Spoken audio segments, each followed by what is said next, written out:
Hey, AP Gov students, welcome to our first virtual day, October 12, 2020. Sorry we can't be together today, but we do have a lot of stuff to do, so I'll get started on the screencast. You just simply follow along.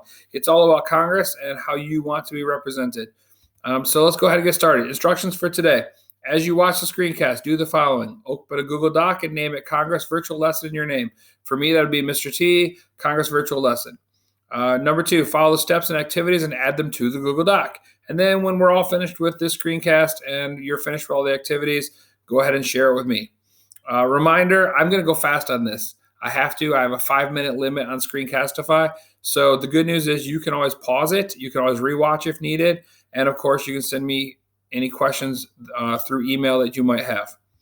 So activity number 1 today, you're going to watch this video, Separation of Powers versus Checks and Balances. It's something we've already talked about. It's a review. It'd be something we'd talk about to start class. And I'd remind you the difference between separation of powers and checks and balances. But this time I want you to watch the video. It's an 8-minute video. It is a crash course. It goes fast. So instead of trying to get down all the information in the 8-minute video, here's what I want you to do. As you watch, find 8 words that you think are main words in the video. So 8 main ideas that you watch. But I don't want a phrase. I don't want a sentence. I just want 8 words. You can do more than 8 if you want. It's an 8-minute video. Don't make all your words from the very beginning. Your words could come anywhere throughout. You might have 20 words at the end. I don't care, but you're going to narrow that list down to 8. And here's why. Number 2, when you're finished with the video, use 8 of those words in a summary of what you just watched.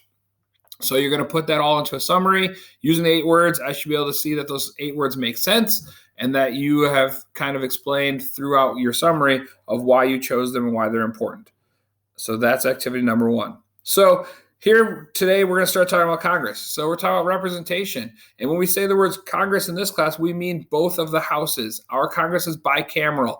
Remember the Virginia plan, the New Jersey plan ended in the Connecticut Compromise. That's why we have the House of Representatives based on population, the Senate based on equal representation. So when you say the word Congress in this class, you mean both. If you want to say House of Representatives, you need to specify that. If you want to say Senate, you need to specify that. Okay, so make sure we understand that. So why would anybody want to be a member of Congress, a representative or senator? Well, the number 1 attraction of the job is power and not negative power, but being in on decisions. Who doesn't like being in on decisions? These are the people that get to help make our laws, and they get to help make the decisions that we're going to do. They get paid pretty well, $174,000. Now, that's not nearly the millions that LeBron James makes just to make baskets, but it is a pretty good salary. Office space in Washington, D.C., travel allowances. They get free airfare back and forth from Washington, D.C. to their districts. Obviously, we want them to come back to Michigan so they can represent us better. So they come back and forth. They get free use of the mail system. It's called franking. I'll talk more about that later.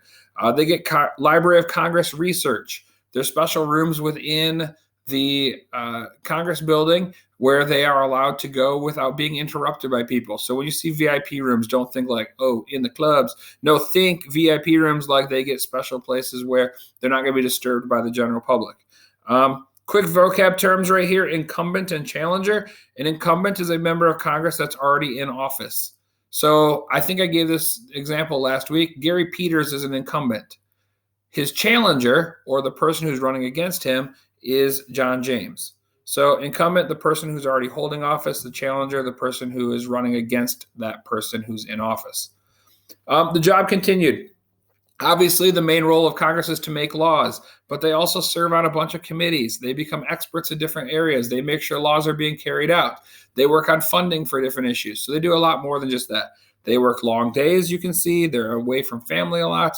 But at the end of the day, it's pretty inexpensive for Americans to be represented. It costs us about $5 a day to take care of all the things we just talked about. $5 a year to do all the things we just talked about. So really, it's like a McDonald's value meal to be represented all year in Congress. So even though it looks like a lot of money, it's really not all that much. So activity number 2, we got to know who our representatives and senators are. So you're going to use the links below. You're going to answer all these questions. The last question is an opinion question. It shouldn't be too difficult. Just go through using the links below and find out who your representatives are, who your senators are, who the majority leader is, who the Speaker of the House is, and so on. If you have any questions, I'm here to answer them. Again, you can slow this down and rewatch whatever you need to. You can email if you have them. Happy research. Make sure you send the doc to me, and I'll see you guys soon.